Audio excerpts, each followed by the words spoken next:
आज के वीडियो में हम साई पारायण करने की सबसे उचित पुस्तक, किस किताब से हमें साई पारायण करना चाहिए, पुस्तक पढ़ने के जरूरी नियम, पुस्तक को किस प्रकार हमें संभाल कर रखना चाहिए, पारायण करने के लाभ और कुछ दुविधाएं जो हर साई भक्त को होती हैं, उसे दूर करने की कोशिश कर रहे हैं।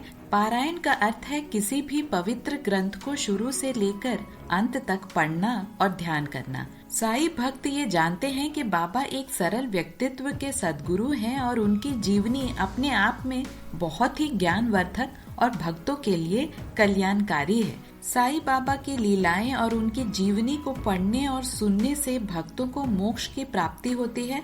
उनकी कई समस्याओं का समाधान मिलता है, जैसे शुभ काम में देरी होना, रुके हुए काम शुरू हो जाना, जीवन की कई परेशानियां जैसे जॉब न मिलना, बच्चों से संबंधित परेशानियां, रोगों से घिरे रहना। ऐसी कई समस्याएं दूर होने का दावा खुद साई भक्त ही करते हैं। बाबा को कभी भी भक्तों को किसी भी नियम में जकड़ कर रखना पसंद नहीं है और ना ही कोई रूल है कि आपको इसी पुस्तक से पारायण करना चाहिए, लेकिन सबसे ज्यादा साई पारायण श्री साई सच्चरित्र को पढ़कर किया जाता है, जो श्री हेमाड़ पंत द्वारा लिखी गई है। इसका कारण माना जाता है कि श्री हेमाड़ पंत को खुद बाबा ने आशीर्वाद देकर उनकी लीलाएं और जीवनी लिखने की प्रेरणा दी थी। बाबा ने कहा था कि मैं तुम्हारे द्वारा खुद अपनी जीवन गाथा अपने भक्तों के कल्याण के लिए लिखूंगा और जो भक्त इन कथाओं को सुनेगा वह अपने जीवन की सारी परेशानियों का हल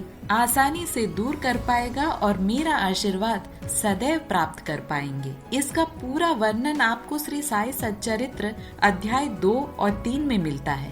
इस पुस्तक में कुल 52 अध्याय हैं, जिसको भाग करके अपने सहूलियत के हिसाब से सप्ताह यानी 7 दिन में, मासिक यानी 30 या 31 डेज में भी आप पूरा कर सकते हैं। बाबा की भक्ति में इतनी शक्ति है कि कुछ भक्त इन सारे अध्यायों को एक दिन में भी पूरा कर पाते हैं। बस ध्यान रखें, पारायण हमेशा गुरुवार के दिन बाबा की पूजा, आरती और नैवेद्य समर्पण करने के बाद ही शुरू करना चाहिए। इस चैनल में हमने बाबा के प्रिय नैवेद्य, पारायण करने की विधि, बाबा के व्रत करने का संपूर्ण विवरण काफी विस्तार से वीडियोस में बताया है। अगर आप चाहें तो इन वीडियोस को देखकर आसानी से इन व्रतों को कर सकते हैं। लिंक मैं आपको डिस्क्रिप्शन बॉक्स में दे दूंगी और कमेंट सेक्शन में पिन भी कर दूंगी। श्री साई सच्चरित्र एक धार्मिक ग्रंथ है।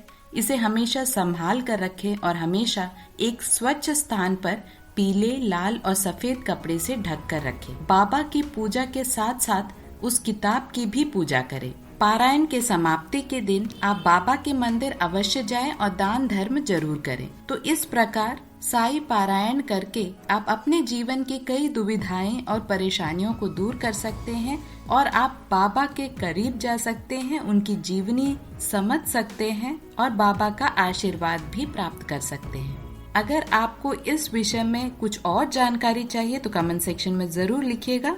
ओम साईनाथाय नमः।